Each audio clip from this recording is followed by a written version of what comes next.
감동적인 찬양을 우리 주님께서 기쁘게 받아주신 줄로 믿습니다. 여러분, 참 평화가 없는 세상이고 참 어려운 시대를 우리는 살아가고 있으나 이 대림절 다시 오실 주님을 기대하고 소망하면서 하늘의 신령한 복과 주님의 평화가 우리 가운데 충만하기를 주님의 이름으로 축복합니다. 오랜만에 대하 역사 드라마가 방영이 되고 있더군요. 어제도 KBS에서 나오는 거를 봤는데 고려 거란 전쟁이라는 드라마죠. 여러분이 고려 거란 전쟁은 27년간이나 계속되었던 큰 전쟁이었습니다. 1차 고려 전쟁, 거란 전쟁 때는 유명한 서희의 단판으로 강동 6주를 고려가 차지하면서 잘 마쳤고요. 3차 때는 유명한 강감찬 장군의 귀주 대첩으로 27년 전쟁을 마쳤습니다마는 2차 전쟁 때는 고려 왕이 나주까지 피난 가고 많은 백성들이 거란으로 끌려갔다라고 합니다. 그런데 이 거란은 한 번 쳐들어오면 상대 나라를 완전히 초토화시키기로 유명했답니다. 전쟁에서는 이 군량미 보급이 제일 중요하죠. 군수 보급이 중요한데 이들은 그거를 챙겨갖고 와서 어떻게 보급하고 유지하는 게 아니라 일단 쳐들어가서 적에게 있는 백성들이 있는 걸 다 약탈해가지고 쓰는 거예요. 그런데 이게 너무 심해가지고 이 사람들이 하는 거를 타초곡이라고 했습니다. 풀과 곡식을 다 때려가지고 다 쳐낸다. 거란은 타초곡기라는 부대를 동원해서 점령 지역을 아주 싹쓸이해서 부족한 전쟁 물자를 채우고 군수품을 삼았습니다. 이런 타초곡의 고통을 27년이나 겪은 고려 백성들, 민초들은 얼마나 피폐하고 괴로웠을까 생각해 봅니다. 오늘 본문의 이사야 당시의 아수르가 바로 거란 같은 이들이었습니다. 아수르는 점령 지역을 완전히 초토화시켰고 그 피정복지 국민들의 마음을 완전 황폐하게 만들어서 저항 의지를 말살해버리는 정책을 썼습니다. 그래서 유다 백성들은 너무나 고통스러웠죠. 지금으로부터 약 2800년 전 남왕국 유다의 수도 예루살렘에서 예언한 이사야 선지자는 이러한 고통 중에 있는 백성들에게 하나님의 말씀을 전하였습니다. 그것은 너희들이 지금 하나님을 믿는다고 하면서도 온갖 잡신과 우상을 숭배하고 같이 섬기는 혼합주의를 버려라. 이것은 영적 간음이다.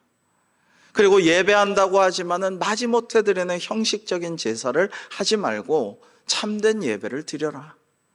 회개하고 하나님을 찾으라. 하나님을 사모하고 하나님을 기다리라. 이런 말씀을 주신 것이죠. 오늘 말씀 본문 앞절에 보시면 여호와여 주께서 심판하시는 길에서 우리가 주를 기다렸사오며 라고 노래하였습니다. 여러분, 이사야는 강림하실 메시아는 참 하나님이시고 다윗의 후손으로 오실 것이며 인간의 죄와 질고를 대신 지시고 우리를 구원하실 것이라고 예언했는데요. 그런 주님이 심판하시는 길에서 우리가 주님을 기다렸다라고 말하고 있습니다. 불의가 판을 치고 악인들로 인해 고통당하고 있는 세상에 전능하신 하나님께서 오셔서 세상에 의로운 심판을 해 주시기를, 그래서 하나님의 영광이 온 땅에 드러나게 되기를 간절히 기다리고 또 기다렸던 것입니다. 여러분, 본문의 이사야를 비롯해서 많은 성경 속 믿음의 사람들은 주님을 기다렸죠. 시편 기자들도 주님께서 오셔서 구원해 주시기를 간절히 기도하며 노래하였습니다. 우리 대표적으로 시편 25편의 중요 구절들만 저와 여러분 한번 교독해 보시겠습니다. 여호와여 나의 영혼이 주를 우러러 보나이다. 주의 진리로 나를 지도하시고 교훈하소서. 주는 내 구원의 하나님이시니 내가 종일 주를 기다리나이다.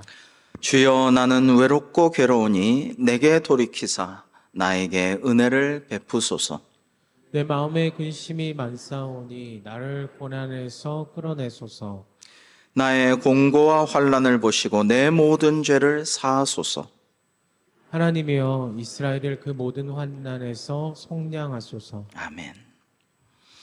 여러분, 회개하고 하나님께로 돌아가야, 그리고 이 땅의 어떤 외교적인, 정치적인, 군사적인, 경제적인 그런 방책으로 해결할 수 없는 이 고난과 재난 상황에서, 개인과 공동체의 위기 상황에서 정말 이 모든 문제를 해결해 주실 분을 사모하고 앙망하고 소망을 갖고 믿음으로 기다려야 된다라는 것을 말씀하신 것입니다. 영화 서울의 봄 때문에 예전에 유행했던 말이 인구에 다시 회자되고 있습니다. 그것은 우리 어릴 때도 많이 그런 얘기들을 했었는데요. 성공한 쿠데타는 처벌할 수 없다라는 말입니다. 여러분, 이 쿠데타, 내란죄라는 것은 당연히 제일 엄중하게 처벌을 해야 마땅하죠. 그런데 성공한 내란죄는 미수에 거친 것이 말할 것도 없고 기수에, 그러니까 이미 실행해서 성공한 것도 처벌을 못한다라고 실제 형법에 나와 있다라고 합니다. 씁쓸하죠. 그러나 현실적으로 쿠데타로 정권을 장악한 자들을 어떻게 처벌을 하겠습니까? 법은 아예 성공한 쿠데타는 처벌할 수 없다라고 그렇게 얘기를 한다라는 것입니다. 법이란 게 원래 그렇게 현실만 다루고 윤리, 도덕, 이상 이런 것은 관여하지 않는 것인지도 모릅니다.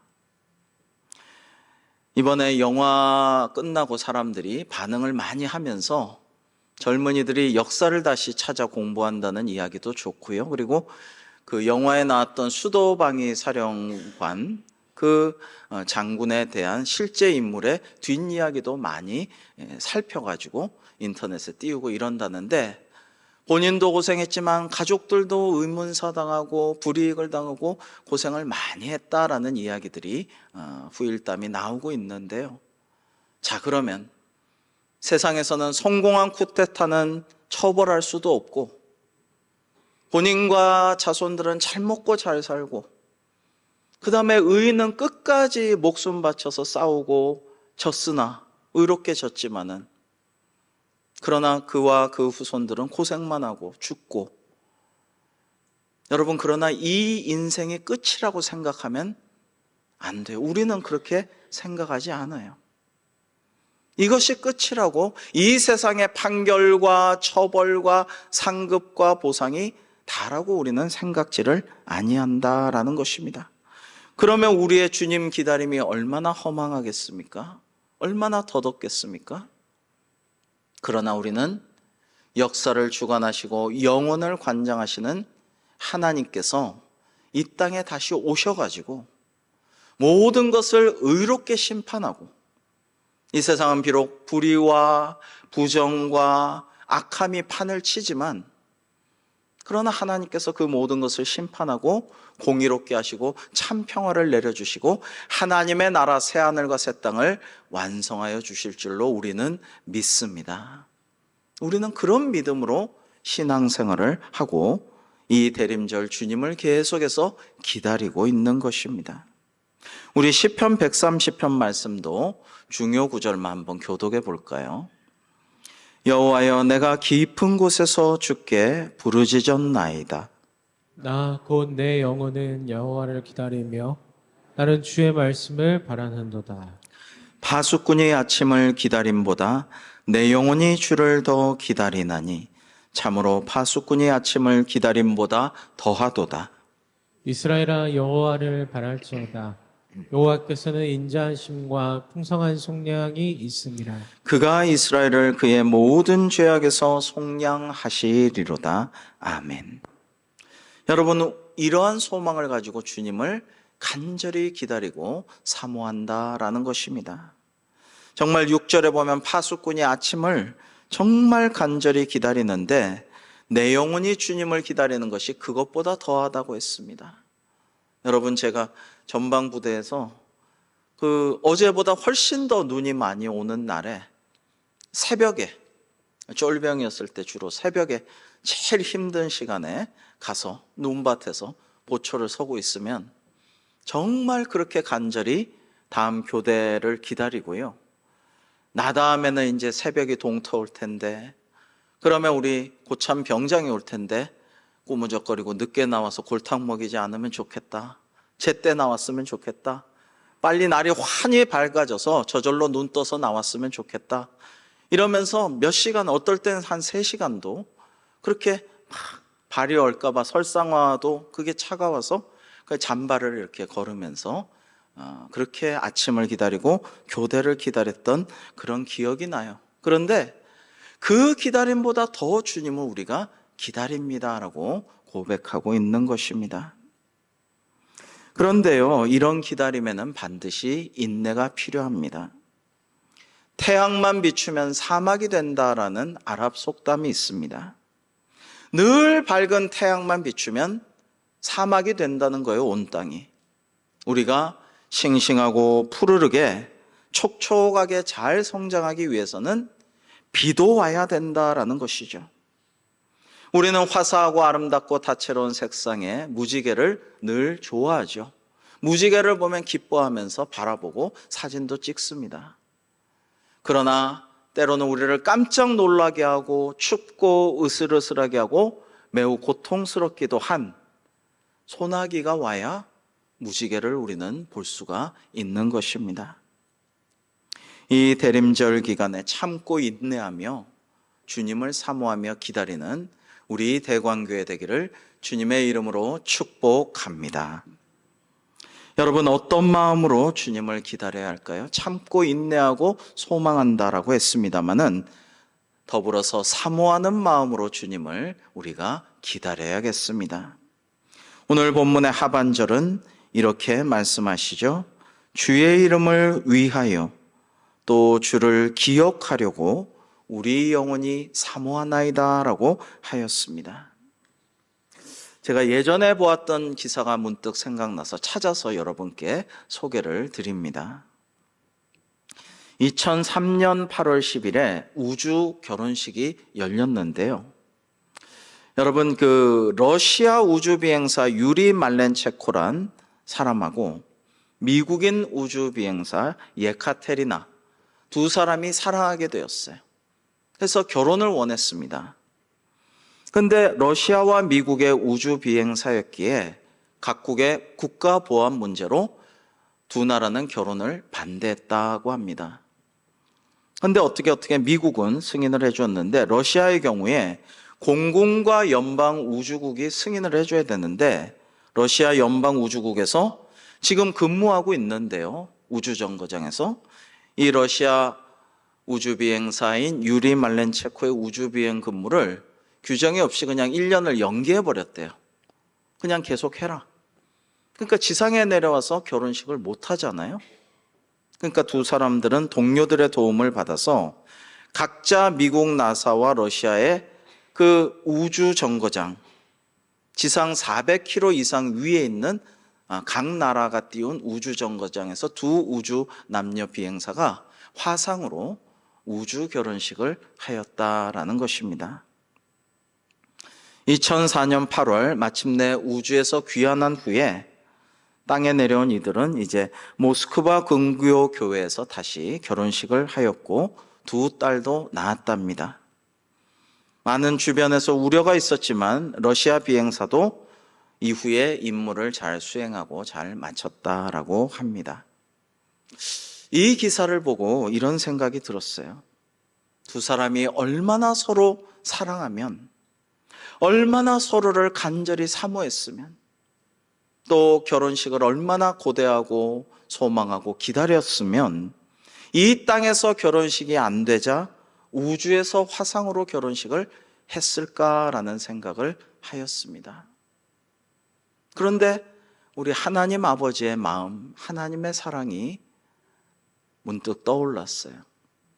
하나님께서 우리를 얼마나 사랑하시기에 정말 100세 얻은 아들 이삭을 바치라고 하셨지만은 대신 제물을 준비하신 하나님께서 정작 당신께서는 예수 그리스도를 화목제물로 우리를 위하여 바치게 하시고 죽게 하셔서 우리를 구원하게 하신 그 사랑, 그 마음이 얼마나 대단한가, 얼마나 깊은가, 이런 생각을 하였습니다. 또 예수님은 얼마나 하나님 아버지를 사랑하셨기에 그렇게 십자가의 죽음을 순종까지 하셨을까? 정말 겟세마네 동산에서 피땀 눈물을 흘리시면서 할 수만 있거든 이 잔을 내게서 좀 피해 주십시오 했지만은 결국에는 내 뜻대로 마시고 아버지 뜻대로 하옵소서라고 기도했던 것은 하나님 아버지를 너무나 사랑하셨기에 순종하셨다라는 생각이 들었어요. 또 예수님이 우리를 얼마나 사랑하셨기에 그 하늘 보자 버리고 이 땅에 내려오셔서 죄인들과 함께 그 연약하고 무지하고 그리고 배신도 잘하고 그렇게 기대에 못 미치는 어리석은 제자들과 함께 죄인들과 함께 돌아다니시면서 먹고 마시고 유하고 피곤하면 배에서 주무시고 이렇게 다니셨잖아요. 내가 너무 마음이 괴로워서 죽을 것 같다, 죽게 되었노라 하면서 날 위해 좀 기도해 달라고 하시고 기도하고 오시니까 그 수제자란 3명 다 자고 있었잖아요. 그래도 마음이 원이지만 육신이 약하구나. 다시 기도하고 왔더니 또 자고 있었잖아요. 그런 제자들, 3번이나 주님을 욕하면서 부인한 베드로 같은 제자들을 그렇게 사랑해 주시고 트라우마를 극복해 주시고 내 양을 먹이라고 위임해 주신 그 사랑, 그 사랑을 이 대림절에 한 번 더 생각했습니다. 그리고 나도, 우리 대광교회도 주님을 더 사랑해야지, 주님 정말 사모하는 마음으로 살아야지, 이런 생각을 하였어요. 오늘 말씀에 여호와여 주의 이름을 위하여 또 주를 기억하려고 우리 영혼이 사모하나이다 라고 말씀하였습니다. 사랑하는 성도 여러분, 묻겠습니다. 예수님을 정말로 사모하십니까? 3분은 좀 많으시네요. 1분은 1명, 2분은 2명, 3분은 3명 아니고 여러분이 다 한 번 더 묻겠습니다. 예수님을 정말로 사랑하십니까? 여러분, 예수님의 사랑을 생각하면 죽을 수밖에 없는 죄인인 저를 이렇게 구원하시고 지난 죄들을 다 묻어주시고 사용해 주시고 그런 사랑을 생각하면 좀 울컥하고 감동하고 너무 죄송하지만 고맙고 내가 어떻게 주님의 은혜에 보답할까요? 라는 그런 마음이 들어야 정상이죠. 그래야 그리스도인이죠. 그게 없으면 그리스도인이라고 할 수가 없어요. 그냥 밋밋하고 별 생각 없고 그리고 별로 사랑하는 마음이, 애틋한 마음이, 너무 짠한 마음이, 너무 고마움이, 어떻게든 해드리고 싶은 마음이 없으면은 그리스도인이라고 할 수가 있을까요? 사랑에는 실체가 있어야 돼요. 열매가 있어야 돼요. 우리가 가만히 그냥 예수님을 기다립니다 말만 하고 가만히 있는 게 아니라요. 어떻게 하면 주님 더 본받을까? 어떻게 하면 사랑의 주님을 내가 따라 살까? 어떻게 하면 주님의 이름을 잘 기억하고 주의 이름이 영광을 받으시도록 할까? 우리 삶의 현장 어디에서나 노력하고 애쓰고 수고하고 섬기고 이웃을 돕고 바른 길로 인도하고 그렇게 살아가야 할 줄로 믿습니다.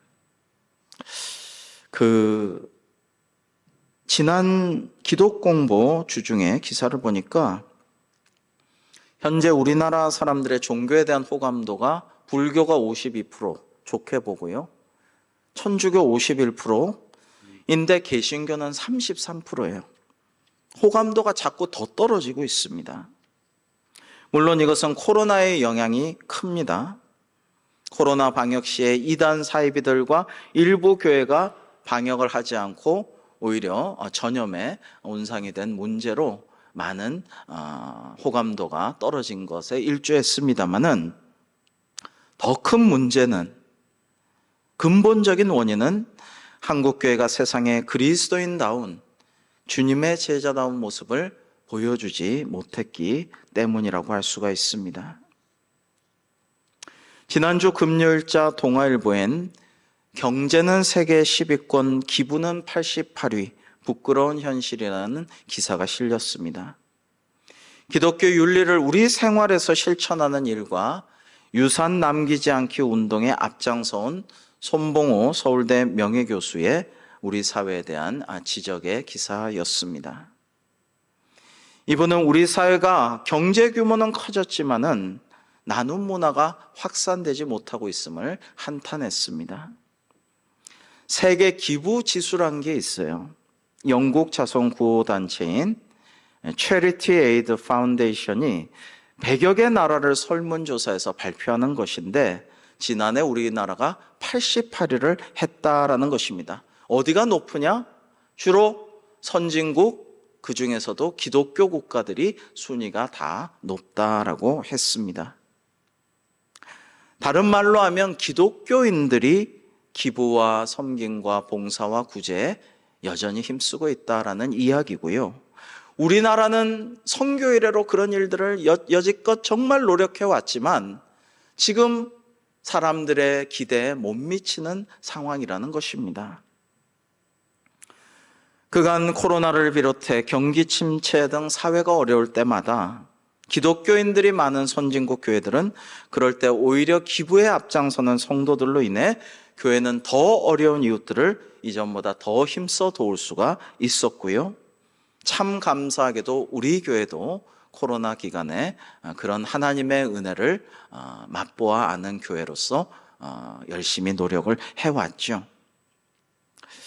여러분, 우리 경제 규모가 세계 10위권이기 때문에 올림픽이나 월드컵에서 예선 탈락하거나 순위 안에 못 들면 국민들이 난리가 나죠. 그런데 기부 나눔 문화가 거의 꼴찌 수준이라는 것에는 아무도 부끄러워하지 않는다라는 것을 손봉호 교수님은 한탄하였습니다. 그리고 이것도 기부 나눔 문화와 관련이 있는데요. 자폐 아동을 위한 특수학교를 설립할 때 지역 주민들이 기피 시설로 간주해서 공사를 너무나 심하게 방해를 했다라는 거예요. 그래서 이분이 주민들에게 간곡한 편지를 써서 절대로 학교 때문에 집값 떨어지지 않을 것이니 반대하지 말아주세요라고 호소했더니 자기들을 집값 때문에 반대하는 사람으로 매도했다고 검찰에 명예훼손으로 고발했다라는 것입니다. 그러면 집값 때문에 반대하는 것이 아니라면 자녀 교육 때문에 장애인들이나 어려운 사람들이 주변에 있으면 자녀 교육에 나쁠까요? 오히려 더 좋죠. 여러분, 참 안타까운 일이 아닐 수가 없어요. 이 손봉호 교수님은 지난해 13억 원을 장애인을 위해 기부했답니다. 평소 강의에서 유산 남기지 말자고 말하니 그 강의 들은 사람들이 유산 남기지 않기 운동본부를 만들었는데 제가 동참하지 않을 수 없잖아요 라고 말했습니다. 성도 여러분, 사실은 이런 기부와 섬김, 구제와 봉사, 치유, 영적인 것이나 몸의 것이나 물질적인 것이나 치유와 회복의 문제는 우리 교회, 기독교에 달려 있어요. 기독교인들이 이것을 잘 못하면은 나라 전체가 못하는 것이고, 기독교인들이 이것을 잘하면은 우리가 진짜 물질적으로만, 군사적으로만이 아니라 진짜 영적으로 건강한 선진국으로 되어가는 것입니다. 여러분, 대림절은 이런 것입니다. 하나님께서 말씀으로 또 직접 손으로 창조하신 이 피조물이 존재하는 세상 가운데 하나님 자신이 들어오신 거거든요. 그 성탄을 기억하고 주의 이름을 기억하고 기념하면서 마지막 때에 말세지 말 주님의 날, 심판의 날, 마지막 때에 또다시 하나님께서 우리 가운데 또 들어오시를 그날을 기억하고 우리가 사모하며 기다리는 것입니다. 어제 설교 준비 다 마치고 누웠는데 그냥 하나 뭐 좀 뉴스 한번 훑어볼까? 이래가지고 핸드폰으로 그냥 이렇게 보다가 너무 주의를 끄는 뉴스가 있어서 눌렀는데, 제가 영상 뭐 이런 뉴스를 잘 안 보거든요. 근데 그게 영상 뉴스였어요. 기사가 아니라. 딱 누르니까 이 영상이 나오는데, 일본 북쪽에, 북해 쪽에서, 홋카이도 쪽에서 하코다테라는 어촌 마을로 거대한 지평선 저쪽에서부터 해안까지 거대한 은빛 물결들이 쫙 오는 거예요. 그래서 저도 이게 뭐지? 은빛 파도가 이렇게 밀려들어서 해안까지 오는 거예요. 근데 이게 뭐냐면 전부 다 죽어버린 고등어와 정어리들이었어요. 햇빛을 반짝반짝 빛나는 은색 생선들의 사체들이 밀려들어가지고, 근데 왜 죽었는지 원인을 몰라요. 7일날 일어난 일인데, 지난 주일날 몰라가지고 먹을 수도 없어요. 팔 수도 없어요. 놔두면 썩어서 큰일 나요. 그래서 그거를 다 처리하려고 모았는데 그 죽은 고등어와 정어리 떼가 무려 30톤에 달했다라는 거예요. 여러분, 이걸 보면서 좀 제가 참 큰일이다. 이제 원인도 모르고 이유도 모르는 끔찍한 인들이 뭔가 하나님의 창조 세계 가운데 계속 하나님이 지으신 것들이 우리의 죄악으로 멸종돼 가고 있고 죽어나가고 있고 정말 사라져가고 있고 빙산은 녹고 있는데, 이게 정치적으로, 경제적으로, 군사적으로, 외교적으로 해결할 수가 없어요. 우리는 개인의 문제나 우리 가정의 문제나 내 자식 문제나 손주의 문제나 이 사회의 문제를 우리는 어느 누가 해결해 줄 수도 없고 나도 해결할 수가 없습니다. 어떻게 해야 됩니까? 하나의 대안이 있습니다. 이사야 42장 1절 보면 하나님께서 내가 붙드는 나의 종, 내 마음에 기뻐하는 나의 택한 사람을 보라라고 말씀하셨습니다. 즉 우리는 예수님만을 바라보고 사모하면서 예수님을 닮아가는 생활을 하면서 예수님이 오시기를 기다리는 수밖에 없어요. 세상의 정치 지도자들이 아무런 해결을 못해요. 경제 지도자들이, 대기업 총수들이 해결할 수 있는 것도 못 돼요. 외교적으로, 군사적으로 안 돼요. 지금 전쟁들도 속수무책이잖아요. 오히려 전쟁을 통해서 기뻐하는 사람들이 많죠. 여러분, 우리는 정말 예수님의 은혜를 경험하고 감사한 마음으로 사는 그리스도인답게 주님을 사모하는 마음으로 새로운 삶을 살려고 노력하면서 예수님을 사모하면서 사랑하면서 주님을 본받은 삶을 살면서 기다리는 수밖에 없습니다. 그것이 그리스도인의 숙명이라고 할 수 있습니다. 우리는 올해도 다이내믹 코리아에서 참 바쁜 일상을 뛰어 달려왔습니다. 아마 내년도 내후년도 마찬가지일 것입니다. 영혼에 대해서 큰 관심이 있었던 아메리카 인디안들은 막 말을 신나게 달리고 질주하다가도 어느 순간에 워워 하고 말을 딱 서고 잠깐 기다렸다라고 합니다. 그 같이 옆에서 달리던 서양인이 물었대요. 아니 왜 이렇게 잘 달리고 있는데 앞에 거친 것도 없는데 또 우리 빨리 가야 되는데 이렇게 서서 뭘 기다리고 있어요? 그러자 인디안은 저는 지금 내 영혼이 쫓아오기를 기다리고 있습니다 라고 말했다고 합니다. 사랑하는 성도 여러분, 너무 힘껏 전진하는 것에만 몰두하지 말고 남에게 뒤처질세라 조바심을 내면서 너무 자신을 푸시하지 말고, 여러분 하나님의 말씀 그 자체가 우리 주님이시죠. 예수님께서 내 안에 거하시도록 말씀으로 나 자신을 비춰보고 조명해보고 내 안에 어두운 것들을 주님의 빛으로 물리쳐가면서 사랑하는 주님을 기다리며 우리가 할 일들을 해나가는 사랑의 주님이 하셨던 말씀과 행동을 기억하면서 우리도 주님을 본받아 그리스도를 본받아서 섬기며 사랑하며 화목제물 되신 주님과 같이 화평케 하는 성도로서 살아가는 우리 대광교회가 되기를 주님의 이름으로 축복합니다. 기도하겠습니다. 하나님 아버지,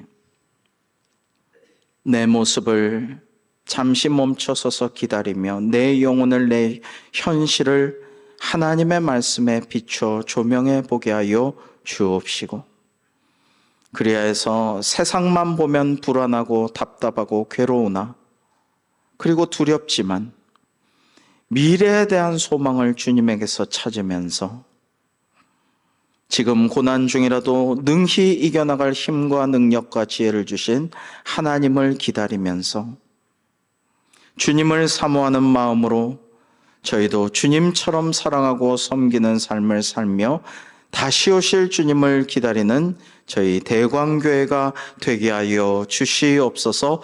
예수님의 이름으로 기도하옵나이다. 아멘.